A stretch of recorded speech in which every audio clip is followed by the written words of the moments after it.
He's not switched back since. He's eaten 2 heavy low kicks. All right, we'll see if, yep, and he goes right back to it. And that's a great, good left hand there from Childs. Under 10 seconds left. Yeah, Childs doing a little bit of showboating here, but traded body kicks there. Now 10 seconds. Sorry about that. We had a little miscalculation on our timer on your graphics.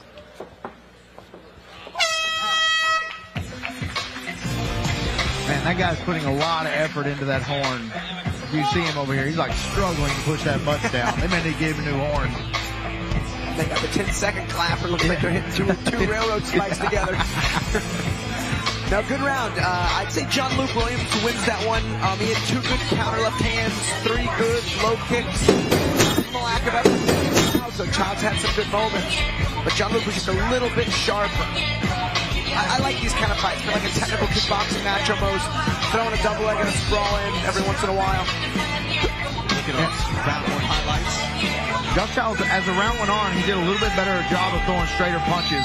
And when he threw those straight punches, the jab and the, kind of the cross, the 1-2, he was landing a lot better. He needs to work on his range just a little bit. I think he was a little bit closer than he thought he was in the pocket for that last punch that we just saw on the replay. I think it landed before he expected it to.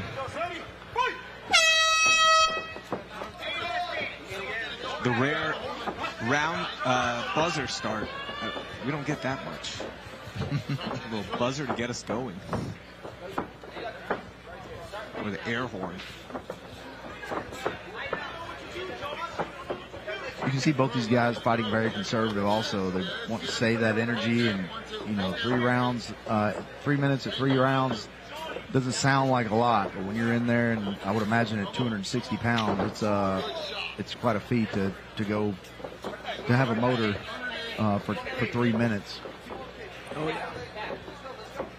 And you see Childs throwing that Superman punch, which is cool, but I mean, he's got to hit a low kick or maybe a front kick. So when his opponent sees his leg moving, it's really set up that Superman. A little red on the left eye of Josh Childs, looks like. John-Luc's got really good range awareness in this match. Yeah, and there's, one thing that he's throwing those leg kicks, but one thing is, look at his front leg, Alex. He fights with a very stiff front leg, and it goes very straight as he kind of creeps in. And for somebody that was seeing that, throwing those leg kicks, there's no way he's going to be able to check that as much weight as Jean-Luc puts on that front leg. You see him as he kind of leans forward. As he takes a step, he puts all of his weight on that leg. I feel like if Childs would time that, he could land some pretty heavy leg kicks.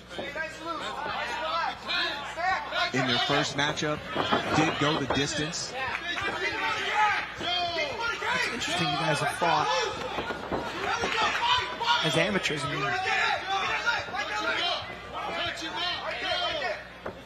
Yeah, I can't remember too many amateur heavyweights. You got Miles Banks, who is now a pro, who, by the way, had his ACL surgery in rehab right now, ahead of schedule. And then I can't think of Kevin Clark, who Josh has faced. So that Jean-Luc, he's probably landed like 7 or 8 decent low kicks, and those will start to add up. It's funny, that one threw the same kick, but it chopped at the back leg. There's another one. Oh, we can see under the shorts there of Childs. I mean, that leg is nice and red. He starts dropping his hand to block that kick, and kicked in the head. And we saw Childs on that second to the last one. He kind of puckered his lips a little bit when that one landed on his leg. That would hurt. Childs is circling to the lead side. Nice sprawl there again from Jean-Luc. 10 seconds left. Wrenching on the shoulder. Wrestling style. Yeah, just a few seconds left, but man, Josh Childs he's going for those shots, but he's stopping as soon as he gets to the body of Jean-Luc. If he would kind of run through that shot, I feel like he would get him on his back, and you know, I feel like if one of these guys got the other on their back, they'd be in a lot of trouble.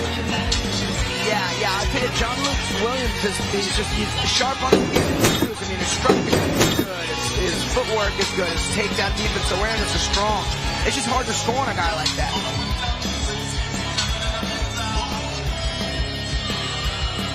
And we see John Luke with a nice brawl here. He tried to roll him over, but man, Josh Childs is too strong to get rolled over like that.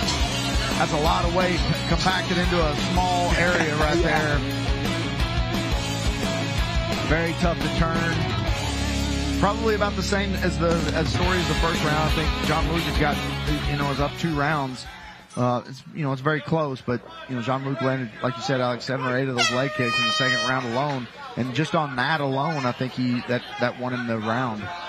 Now, some guys can switch stances super efficiently and effectively and fight and win, but I've always been a big, you know, advocate of one stance, so your calculations and decision making and setups all stay very consistent.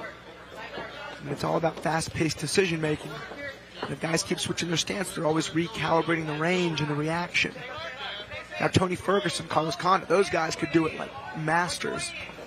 But not what we're seeing here. Good left hand there from Deadshot. He's in on a guillotine. Is it under the chin? Is the question. It was not, as he kind of reloads the sprawl. Goes back to it. Yeah, I think he reset himself, Alex. I think he had that executioner choke. I think he would have had it, but I think he tried to go for the arm and guillotine there and switch it. And he still kind of got it. He's been kind of going side to side on the jaw. You got to pin their head on your sternum and bridge. He elects to back it up. That was good because he did drop him with that left hand. Deadshot needs to stick with that punch. Set it up. Deadshot really finding his groove right now in round 3. Has found it pretty much all fight long in terms of that range. But really settling in.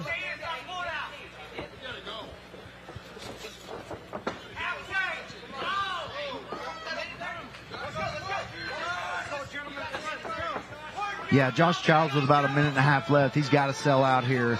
You know, win or lose, he's down 2 rounds and losing this one. He's got to sell out here, Alex. So, yeah, it's funny. On our team, it's called the nuclear option. If you're down 2, going to the 3rd losing, you just brawl. You go nuclear on him and just start chucking. It's funny. Somebody in the crowd the entire fight has been yelling, "Josh, let your boxing go. Come on, Josh." That's good advice. Yeah, just get your hands going. The rarely seen accurate crowd advice. The nasty eye poke. The ref doesn't acknowledge. Childs does, though. Here's my window. 45 seconds. Oh, a lat drop. Oh, no. That's on my do not do list. That's on the no-fly list. As if it fails, you pull bottom position. It worked, though, for him. But again, that takedown's not enough. I mean, Deadshot could literally squander this round and I believe still win this fight. So Childs needs to just get to hammer fisting, let him up and punch him hard on the break, or go for a guillotine. Yeah, he better start that process right now. He needs to drop down. Oh, that's a terrible decision, Josh. Yeah, with 10 seconds left, not the best thing to do. Picked him up on a high C, but wasn't able to get the takedown. Yeah, kind of lifted him with his back. Doesn't have his hips under him. Fun enough fight. I mean, fun fight. Didn't really expect that with the heavyweights. A little more measured, a little more technical.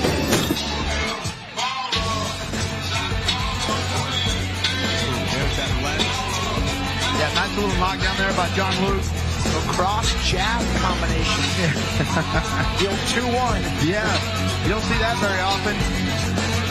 Yeah, very nice. I mean, the lateral throw, Alex, he did it correct. I mean, he had the trip leg out. I mean, threw him right over the trip leg, so it was a good drop, but wasn't able to keep him there.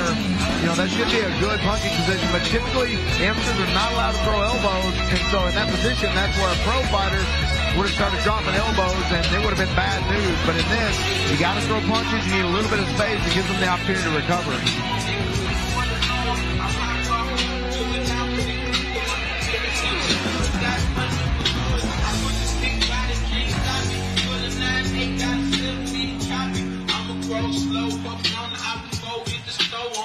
Alex, John Luke's corner. Who is that fighter? Hayden Bryars, yeah, he'll be fighting for the 135 Fury MMA belt here pretty soon. I like that youngster. I think it looks just like I wasn't sure. Yeah. You're an encyclopedia, so I want to check with you first.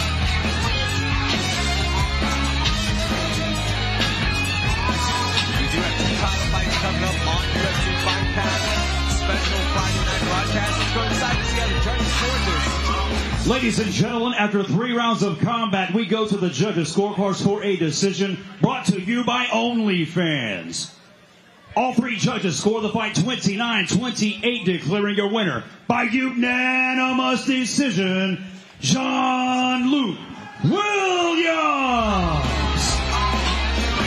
Yeah, congrats to Jean-Luc. He takes his record to 2-0, stays undefeated. 2 wins against the same guy. Good performance, looked good. I mean, was measured, didn't lose his cool, was composed. All right, let's go inside the ring to meet our next fighter. Please welcome to the blue corner for your next fight, Juan Ulloa. Juan Ulloa, by far the best nickname, El Hippie Mexicano. What does that mean? No, I'm just kidding. No, I'm just kidding.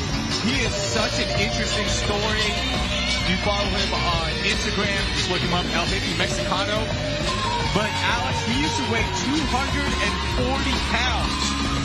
Got down to 132 pounds. Oh, wow. Now in that range, Michael, it's incredible the commitment that this young man has. Yeah, I mean, anytime we, as martial artists and, we go to these gyms and we, Alex owns a gym, we've seen this dozens of times over our, in 15 years of doing this. And Alex, you've been doing it for 30, 20 years, whatever it is. But, I mean, we see this all the time. People get into this sport. I've seen people lose 200 pounds before with no surgery, no nothing. It is just coming in the room, doing what we do, and they're changing their lifestyle, they're changing the way they eat, they change, they make these changes, and then all of a sudden they find that, oh my God, it's just a healthier lifestyle that was making me overweight. Had nothing to do with, because, you live this lifestyle, you can eat kind of what you want. Oh, yeah. Yeah, congrats to him. I'm excited to see him fight. All right, he's inside, so let's go meet his opponent. Please welcome to the red corner, Johnathan Kinski. Johnathan Kinski, 1-1 record, made his debut in September of 2022, got the win with a 2nd round guillotine, then lost his last fight in October via TKO, now trying to get back above 500. Yeah, and Johnathan Kinski was never any kind of athlete and started training 2.5 years ago, and here he is fighting as an amateur in the cage. So, I can relate to his story, but he's only been training 2.5 years. He's in great shape, and this is what he does. I mean, he's taking this as far as this will allow him to take it. Yeah, Kinski's only 23 years old too, which is great. He's young, he's got his whole life ahead of him, and he's this is his 3rd fight at 23. That's actually pretty good numbers for his age. We look at our tail of the tape brought to you by Private Label. The 26-year-old Juan Ulloa, as we mentioned, weighed in at 148 pounds, got down to 132 on the height 5'4" and has a 66-inch reach. All right, let's get our official introductions. Ladies and gentlemen, the following contest brought to you by Private Label is scheduled for 3 rounds in the Fury Amateur Series Featherweight Division. Introducing first, fighting out of the blue corner. Standing 5 feet 4 inches tall, he weighed in at 148.2 pounds. Fighting out of Dallas, Texas, he holds an amateur record of 1 win, 1 loss. This is Juan Uyola. And introducing his opponent, fighting out of the red corner. Standing 5 feet 9 inches tall, he weighed in officially at 145.2 pounds. Fighting out of Houston, Texas, he holds an amateur record of 1 win, 1 loss. This is Johnathan Kinsky. Your referee in charge, Jeff Rexroad. All right, Jeff Rexroad inside. Nice buzz in the crowd for Juan Uyola in the blue gloves, red for Kinski. Oh, man, just lightning jab there from Kinski. Good left hook there from Uyola. Nice front. Man, Kinski's striking sharp. Yeah, good head movement, good movement in the cage.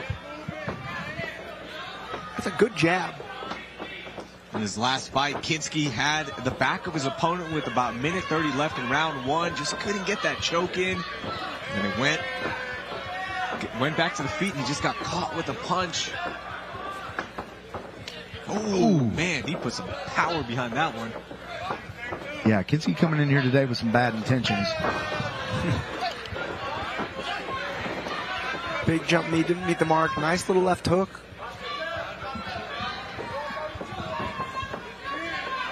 Yeah, Kinski for only training for 2.5 years and, you know, no combat sports experience at all before 2.5 years ago. Striking is sharp.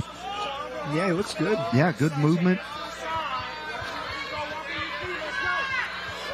Kind of a clash of body types, too, because Kinski's an athlete, man. I mean, like, more so than most amateurs.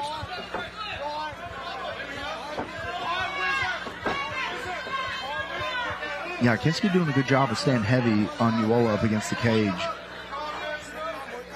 And I would like to see him punish him a little bit more with that head.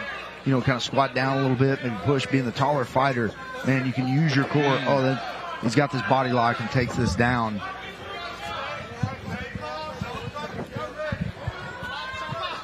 Nice. Kinski on the back. Yeah, got the back again, Raheel. There you go. Now let's see if he can finish the job. 113. Last time was 130. I mean, these, you'd think they're easy because there's so many rear naked choke finishes, but they're not. I mean, especially if the guys help with them not getting choked. But I remember I've had a few back takes in fights. I tried one choke in my whole career. The guy fought my hands. I was like, I'm sick of this. And I just started elbowing the guy. Granted, these amateurs can only punch, but.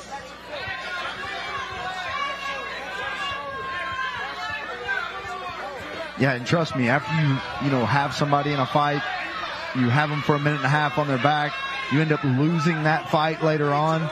This is something you work on. This is something, if you get in this position again, you're kind of working with. Although Kinski is kind of looking at the clock, kind of milking it here, it looks like, to, not punching, really isn't fighting for that choke anymore.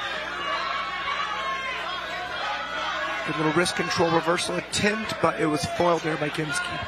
So I do a lot of gi grappling, but anytime I'm on somebody's back, which is a lot, I actually don't go for collar chokes. I only do rear naked chokes to prep for MMA. Yeah, I typically do the same thing. Even if I train in the gi, most of my chokes are the same as I do in no gi. Yeah. Although I do have a bow and arrow choke that I'll knee bar you with at the same time, and it's horrible. That sounds like something you do, Mike. Yeah, every white belt in our gym looks at me like they hate me. Nice, good competitive round. Yeah, obviously the Kinsky round, it started out with Uyola landing a couple of decent punches, and Kinsky started out with those kicks, and then we saw him try that flying knee there. I think he actually jumped too high for it to land. He kind of hit him on the way down, got this body lock, got to this 3/4 mount position, and then Uyola gave up his back, and then Kinsky just exactly the same as before. Had somebody's back in the first round for about a minute and a half. Wasn't able to finish it. Let's see if he can get back in here and get a finish here in the second round. That horn. I'd like to see Kinski really work that jab. I'll tell you, El Mexicano hippie, he can crack. Man, yeah, he is coming out with a different game plan. Nice knee from Kinski. But I mean, this is where Kinski's got the sharper striking. He's powerful, but man, if you just get in someone's face to throw punches, it'll totally neutralize that. Yeah, if you continue to chase him down, just throwing bombs, the form kind of goes out the window. Plus technical striking when you're moving backwards is really hard to be efficient with. So long as Kinski can, stay on the front foot and come forward, his sharper strikes are going to land. But he's got hit with a decent left hook there from Uyola. Yeah, and Kinski, whenever he is, when Uyola comes forward, Kinski's moving straight back. He has got to learn when he's retreating to kind of, get off. You see him, he went straight back. He didn't turn the corner until Uyola stopped punching. And so it's got to be punch, punch, angle, punch, punch, angle. And if he can follow up after that jab, really with anything, a jab into a right hand, a jab into a kick, even a jab into a jump knee, he can have a little more success. Yeah, and that jab to a body kick or something like that would be extremely effective right now. I mean, not in this position, but Kinski putting some pressure now on El Hippie Mexicano and super elevated there. Takedown. That's good fundamental single leg takedown or just positioning. If you're in on a single leg and you're going to pick your partner up off the ground, like your grip is as high as it could have been, your head positioning's high, your hips are in. Crafty little reversal there from Uyola. Yeah, Uyola's showing some real urgency. He knows he lost that first round, showing some real urgency here in the second round. He's attacking. He's kind of got a, all or nothing style here in the second round. The butterfly sweep there from Kinski. I mean, I like Kinski. What's his record? 1-1. And man, he's got some good techniques. Still learning how to apply them, but I mean, you don't see butterfly sweeps in MMA that often. No, and you don't see double knees from this side control position in the amateur division hardly either. Kinski training at Texas Striking Academy and War as well, so training with some savages there. Now has the back of El Hippie Mexicano again. This time that right arm grinding up against the chin. He was just being mean there. I wasn't under the chin at all. He was trying to neck crank him. Yeah, and let me give you a piece of technical info. Just if you're going to go for that rear naked choke, don't lock up your arms if it's across the face. Just go palm to palm and just kind of pull on it. Only go arm to arm. Only try to finish it if you can get that other hand behind their head. If it's in front, it's really doing you no good. But, it's mean, but it's very, very short term. So go palm to palm instead of trying to lock that up across the face, because it really just keeps you from doing anything. Once they get out of there, you kind of have to reset and start punching again. But another good round by Kinski, but a better round from Uyola. I mean, that was a lot closer.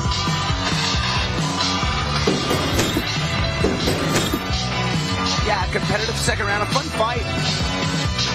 Uyola, man, he's relentless, he's persistent.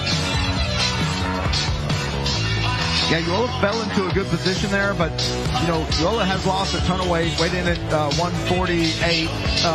But I wonder what he weighs now, Alex. I mean, Kinski is as big and strong as he looks, had a really hard time elevating Uyola. Here you see Kinski in this side control position. He's kind of throwing some knees to the body. Pretty creative striking for an amateur fight. Yeah, and if you're Uyola's corner, like, hey, you lost 2 rounds, but you've been having success kind of brawling. So put your foot on the pedal, come forward, and get creative with your strikes.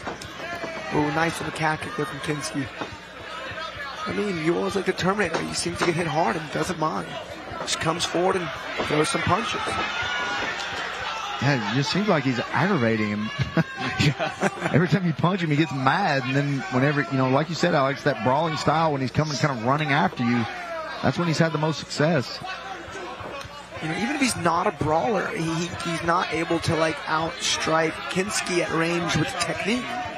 No offense, that's just Kinski's game. He's just quick and explosive and technical. So they say you got to brawl with the boxer and then box the brawler. This man needs to get busy brawling. Nice left hook there from Kinski. Subtle stance change into a front kick.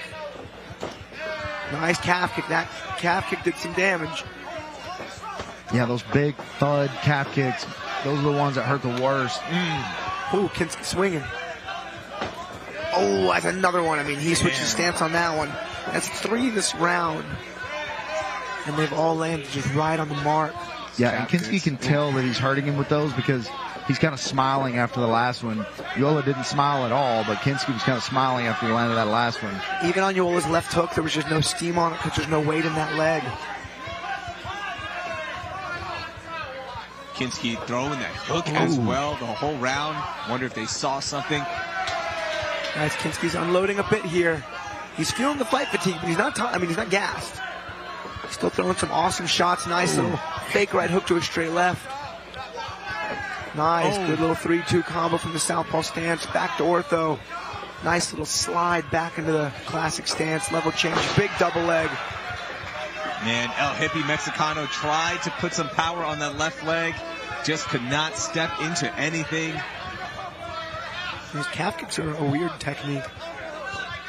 Yeah, and it's weird that they hurt, because it seems like they would hurt the kicker as much as the kickee, and sometimes they do, but man, it just wears you out getting kicked in the legs. Yeah, there's two styles of blocking those kicks. You can hit a planted check, which really dings up the kicker and the kickee. And then you have like the Jose Aldo, like lift the leg and kind of flare the heel in. It'll still do a little damage, but not as much. And like, I mean, if they get checked, it's like collateral damage. It hurts both guys. Yeah, and those checks are, you know, we've all seen them. If you're an MMA fan, you've seen those where Anderson Silva, Chris Weidman, Conor McGregor, you've seen those where they, you know, that leg breaks. You get a hard kick on a hard check, and, you know, then it's just a battle of whose legs are conditioned better. And yeah, it's, man, it's brutal. This guy I used to train with would take a wine bottle and just roll it up and down his shin. He trained MMA, or y'all were drinking buddies? No. That's what he told me that, and I was like, what? Yeah. But supposedly a lot of full-time fighters do that. Yeah, they do it with rolling pins and all kinds of stuff. Yeah, it's pretty common practice to roll your shins, and you know, I did it about 2 times whenever I was fighting MMA. I was like, nah, I'm good. Leg kicks aren't going to be my thing. All right, good third round from Kinsky. Alex, what do you think? Yeah, I think that Kinsky takes that fight 30-27. Props to Uyola. That was a fun fight. He had a fun style. He's got a great story. He's tough as nails. He just got a pretty tough matchup here in Kinsky, honestly. Kinsky's about as athletic as it gets for an amateur. Yeah, and Kinsky showing some huge improvements over his last 2 fights. I mean, you know, he's a problem in this weight division. He's got a couple of things we'd like to see him, you know, do a little bit better. Some technical things, you know, kind of throwing some kicks without setting them up. But even when he was doing that, typically they're not effective, and he was able to make them effective even with those, you know, kind of just throwing them onesies and twosies out there. A lot of respect here between those guys.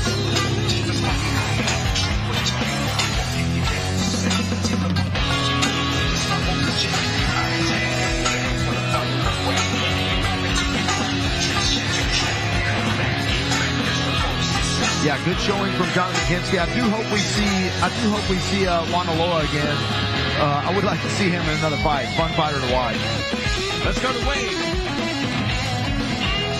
Ladies and gentlemen, after 3 rounds of combat, we go to the judges' scorecards for a decision brought to you by OnlyFans. All 3 judges score the fight 30-27, declaring your winner by unanimous decision, Johnathan Kinsky. All right, as expected, Johnathan Kinsky gets the win. Good performance by him, moves the record to 2-1. So we have 2 more amateur fights, and we'll see how many pro fights we get. Let's get our next fighter in. Please welcome to the blue corner for your next fight, Nathaniel Porter. Nathaniel Porter, the 23-year-old, walking in with that 2-4 record. Last fight, May 22nd. Last year, second time inside the Fury FC cage. Has been fighting since 2017. Yeah, I remember him. He's scrappy. He's a fun guy to watch. He fought a guy, I'm pretty sure in San Antonio. We were watching him. He fought like some up and coming Dallas Dot. Yeah, a soccer player or something. Yeah, some athlete. And man, he was scrappy as all hell. He's a fun guy to watch. Record of 2-4, not the best, but I mean, not an easy fight for anybody. This guy will throw down. Yeah. Nathaniel Porter, a brawler, has a really good kick package, and he will push the tempo. Yeah, and not only that, I mean, this is a welterweight fighter fighting at middleweight. I mean, he weighed in 177 pounds, and this is a middleweight fight. So, you know, if he weighed in at 170, or 177, that's what he walked around at. So he is a welterweight or maybe even a lightweight, you know, fighting in a middleweight fight here. So that just tells you what kind of guy he is. Let's meet his opponent. Please welcome to the red corner, David Hansen. David Hansen. Hansen's a guy to Fortis. I'll tell you, man, he's got a good wrestling game, good clinch game. I would imagine this fight's going to go to the ground quick. Only an assumption. Hansen's 1-1, but I know he's been training for a long time, like north of a decade. He's got a lot of experience under his belt. He fought once in 2015, once in 2017. Was supposed to make a pro debut, but that fight got scrapped, so he decided to take one more amateur fight. Yeah, I mean, better than not getting matched. You know, he was supposed to fight the keeper of the Plains, but he had to unfortunately reschedule that, cancel that. Yeah, right off the bat, Alex, you notice the size difference between these two guys. I mean, he's probably 200 pounds right now, you know, weighing in at 184, just under the 185 limit. But, you know, he's easily 200 pounds right now. So a much bigger fighter. But it just tells you what it's about Nathaniel Porter. Anytime, anywhere, anyone. Yeah, he fights like that too, man. It's a fun guy to watch. Our tale of the tape brought to you by OnlyFans for his middleweight amateur fight. The 33-year-old David Hansen with a 3-inch reach advantage and short on the height. And as you mentioned, that weight for Nathaniel Porter, 177.8. You're right, it must be his walking weight. Gotta go back and see what he fought against Dallas Dog. But let's go inside for our official introduction.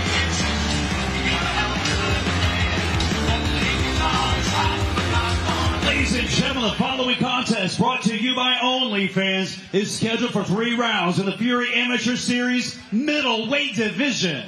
Introducing first, fighting out of the blue corner. Standing 6 feet 1 inch tall, he weighed in at 177.8 pounds. Fighting out of New Braunfels, Texas, tonight he looks for his 3rd win as an amateur. This is Nathaniel Porter. And introducing his opponent across the cage, fighting out of the red corner. Standing 6 feet tall, he weighed in officially at 184.8 pounds. Fighting out of Dallas, Texas, he holds an amateur record of 1 win, 1 loss. This is David Hansen. Your referee in charge, Bergie Stillwagner. Bergie Stillwagner inside. Good pop for David Hansen, the Dallas fighter.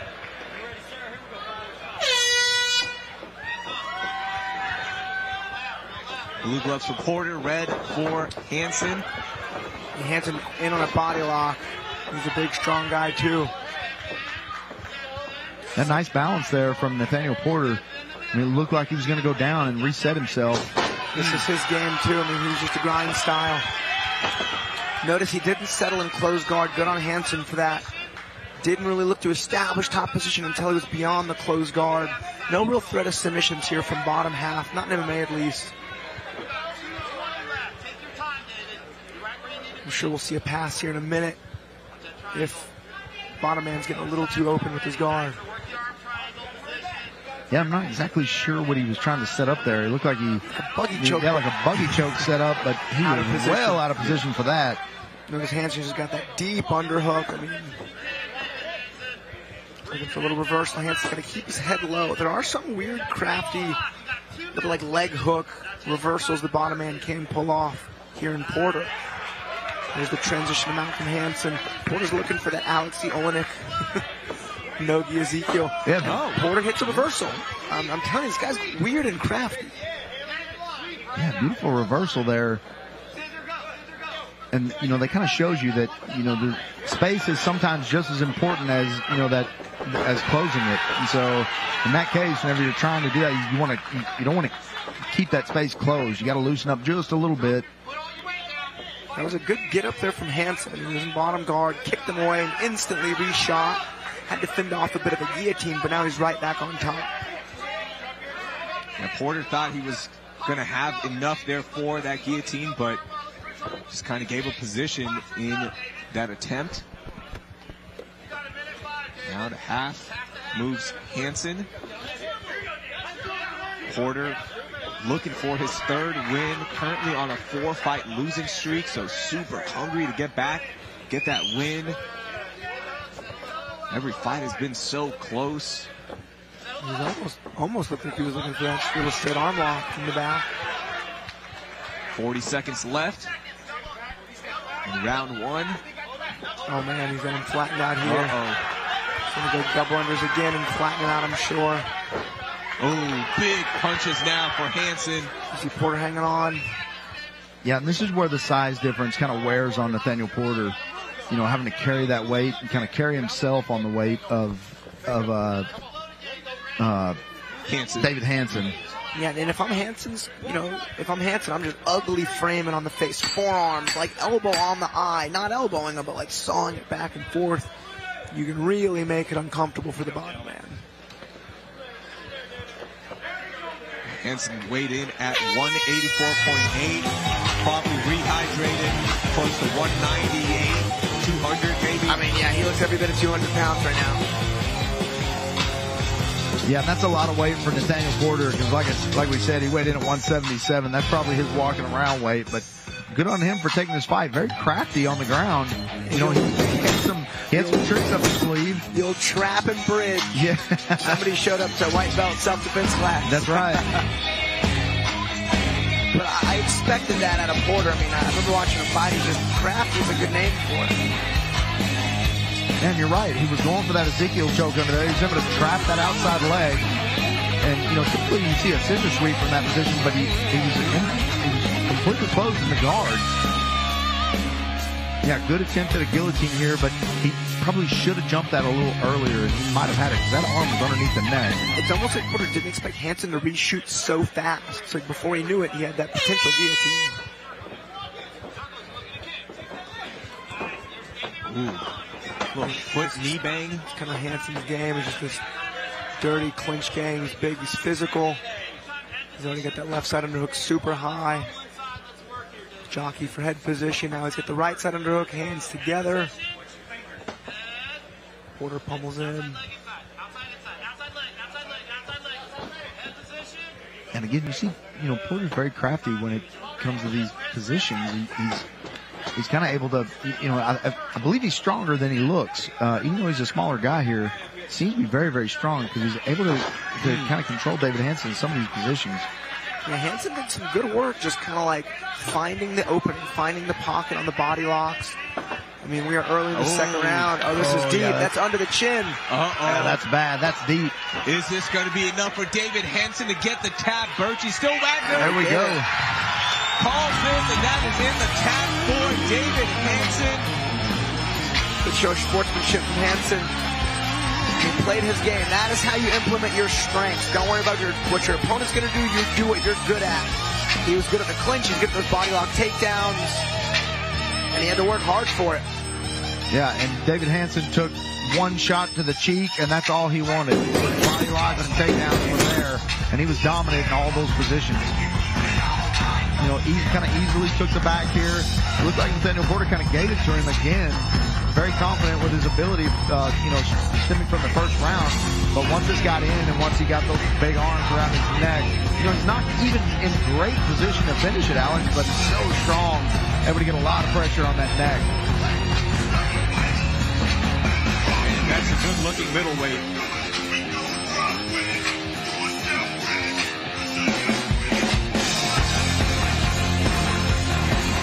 All right, so we got one more amateur fight. And then we'll see how many pro fights we can get in before our main card. But first, let's make this official. Here's Wade. Ladies and gentlemen, referee Berchie Stillwagner calls for a stop to the action.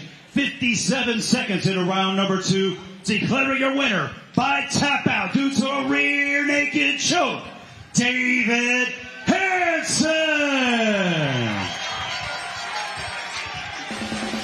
Hansen with some good support in the crowd. Congrats to that man. Hopefully we'll see him pro here now. All right, let's get our next fighter here in just a second. We get our final picture here.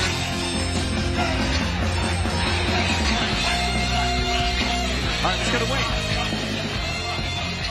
Please welcome to the blue corner, Gavin Ceniseros.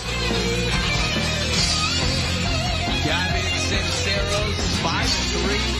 First time inside the Fury MC cage as an amateur. Has been fighting since 2019. All of his wins are decisions. His last loss was in October of 2022 via armbar.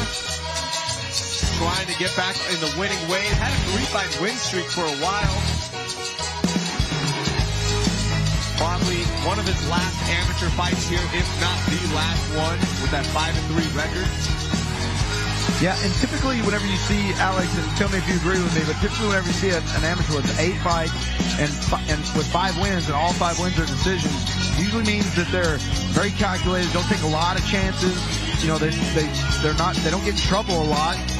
You know, it just seems to, and if they do get into a clinch, you know, he's lost by armbar, he's lost by a couple different ways, but it just seems like almost wins the fights he wins. If he controls the pace, he controls the distance, and kind of plays it safe, that he's going to get a win there. Well, he's also only 21.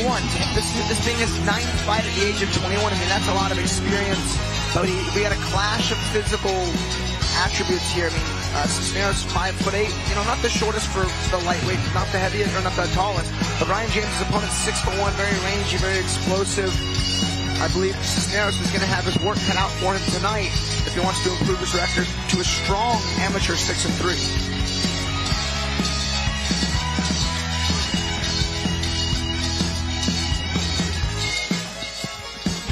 All right, Gavin is inside, so let's meet his opponent.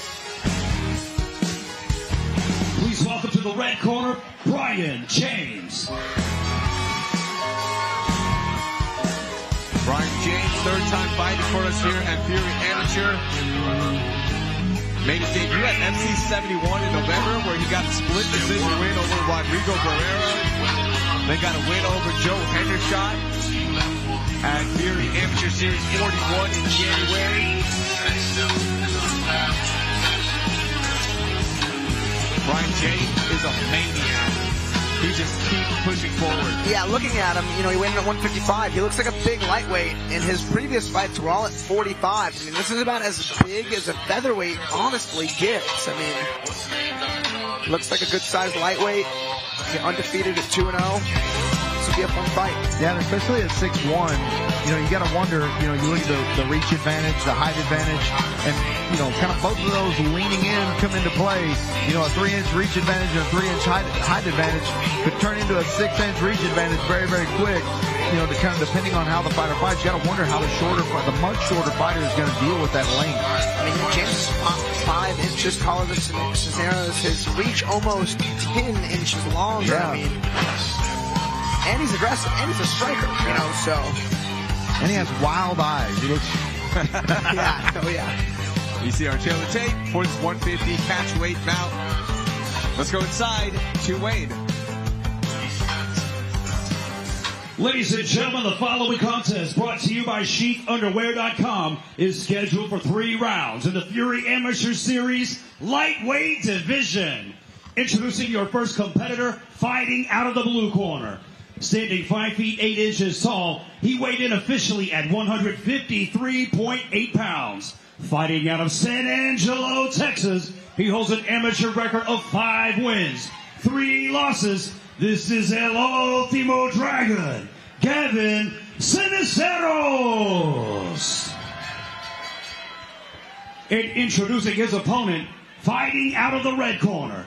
Standing 6 feet 1 inch tall, he weighed in at a perfect 155 pounds. Fighting out of Houston, Texas, by way of Long Island, New York, he holds a perfect amateur record of 2 wins, no losses. This is Brian James. Your referee in charge, Joel Ojeda. All right, Joel Ojeda inside. Brian James with the red gloves, blue for Ceniseros. El Ultimo Dragon. If you really want to put some pizzazz on it, El Ultimo Dragon. And if I was the Ultimo Dragon, I would be doing exactly this. I mean, you know, he's kind of trying to throw some kicks, some high kicks there, and you know, he's being that much shorter and that much less reach. He's going to have to be extremely close for any of those to land. Yeah, the Ultimate Dragon threw a pretty big overhand right, which allowed him to shoot in for this double. Nice little knee there from James. It's for the James, you know, fight camp. A lot of them, you know, are strikers, but they all end up wrestling and grappling quite a bit in their fights. Yeah, that's the thing that, you know, and that's why you have to be well-rounded in MMA, Alex. As you know, I mean, if you're a great striker, not many people want to strike with you. They're going to wrestle with you, and so just by proxy, your wrestling just gets better. Yeah, because people just don't want to. They don't want to fight with you. They don't want to stand up with you. James leaving his head out there just a little bit. Good knee from El Ultimo Dragon.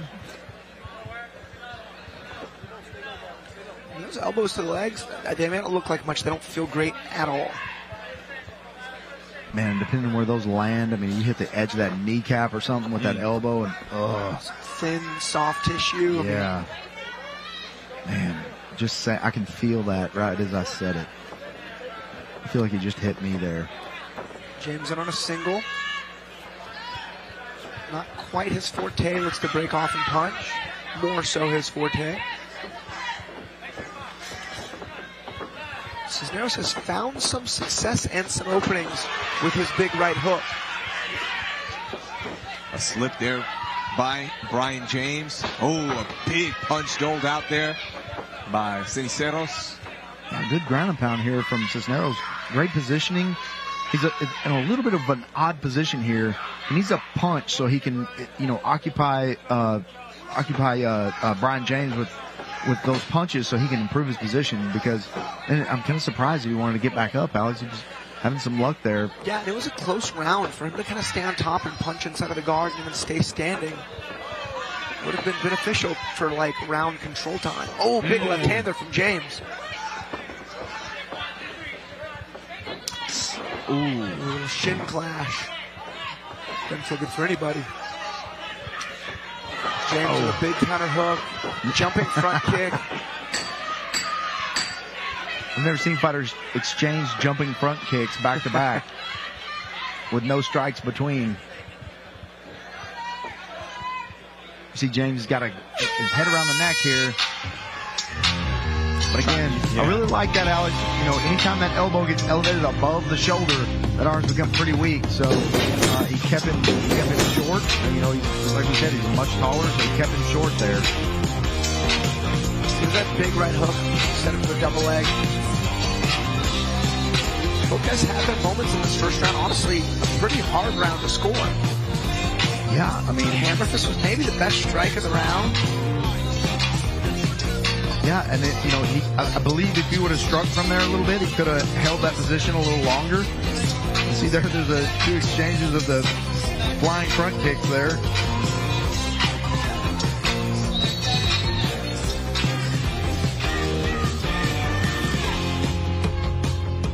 Hey, good first round, entertaining. Yeah, kind of testing the guys at range, testing them in the pocket, testing them on the ground.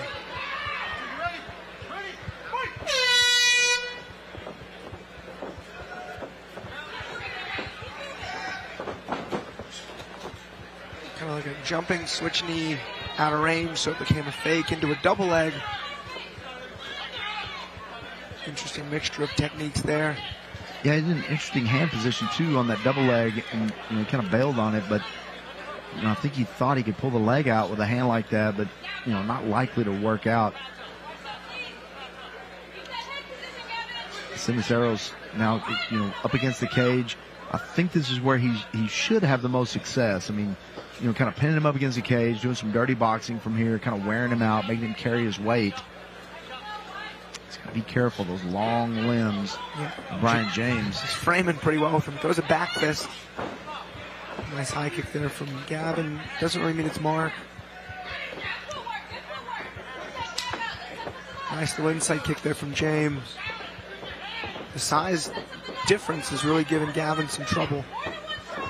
He's throwing good strikes, but they're not really meeting their mark. Tried to kind of bomb in with the right hand after a jab there. Yeah, I believe I think Brian James can wear him out with that jab. I don't think he's using that enough. Just kind of throw it out there and just touch him on the chin with it, you know, as much as you can. I mean, I feel like he would wear him out. Ceniseros just timing all of his attacks. Yeah, no one has really completed a good takedown. It was a slip earlier in round one. But, you know, both guys are having the majority of their success with their strikes. Yeah, and Ceniseros is really good at cutting off the cage, too. When he wants to move forward and, you know, when James is kind of moving around the cage, Ceniseros is doing a good job of cutting him off. He's not chasing him. I don't know why Cisneros was trying to head kick him so much. I mean, if anything, you know, find the right hand. It was right there.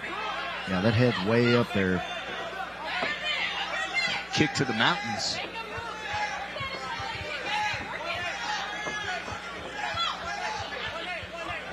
Obviously, 8 fights, 9th one for Ceniseros, as we mentioned, but 6 of them going the distance, so a lot of cage time for this amateur. So that was a well-timed double. He's got his hands connected, hits the finish.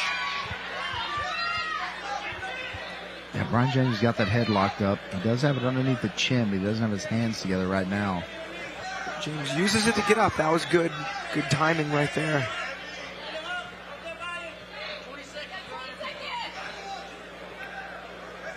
Pummel for action.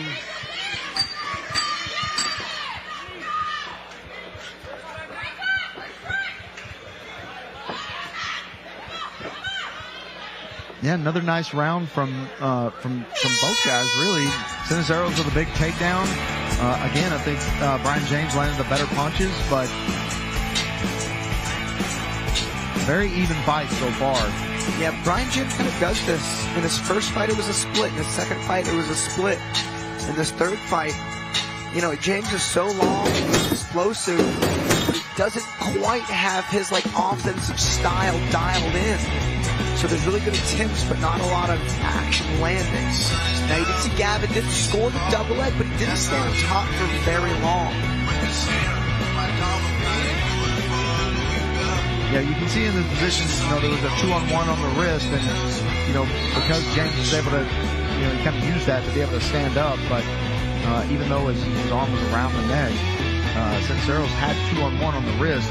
He probably should have, you know, let go of one of those hands and try to control him on the ground a little bit and get him a little flatter on his back. But nevertheless, he scores the takedown, but probably evened out by the damage done by Brian James. So very tough round to call.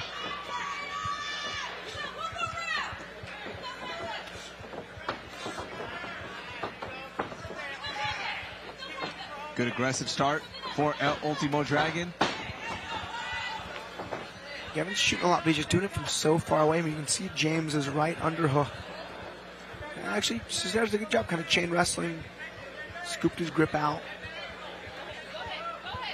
Yeah, and I was going to say, if he's going to try to pull that leg out, he's got to release the weight off of him a little bit. He's kind of holding him down and kind of dragging him down, putting weight on that leg and then trying to move it. There's a cool one you can, like, shoulder check him. And then once the cage kind of takes you out, you scoop the ankle out. James in on a guillotine. Yeah, if he jumps this is going to be trouble. His left arm's a bit out of position. It's a good little knee punch on the break.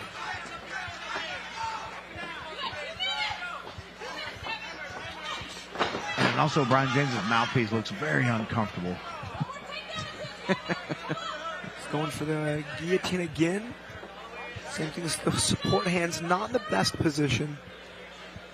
Yeah, and also that elbow is higher than the shoulder, which is going to make that arm really, really weak. You got to get that down. That elbow's got to be below the shoulder to get maximum strength out of it. This is going to be very difficult. This will be very difficult for anyone to finish. I feel like if he stands up, though, he's got a chance. He kind of stands up and turns his body to the left.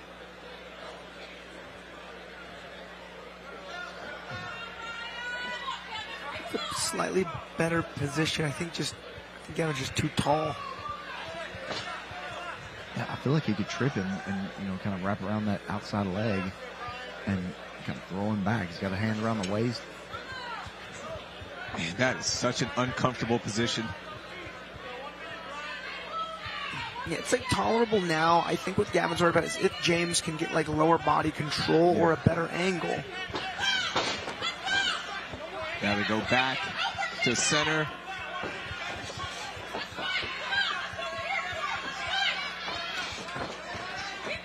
It's a high kick again from El Ultimo Dragon.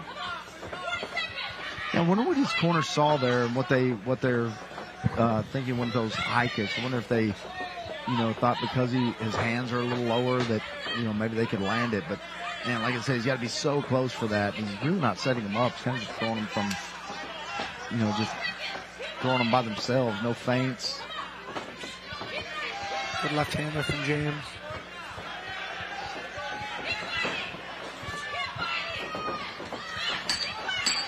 And good finish here.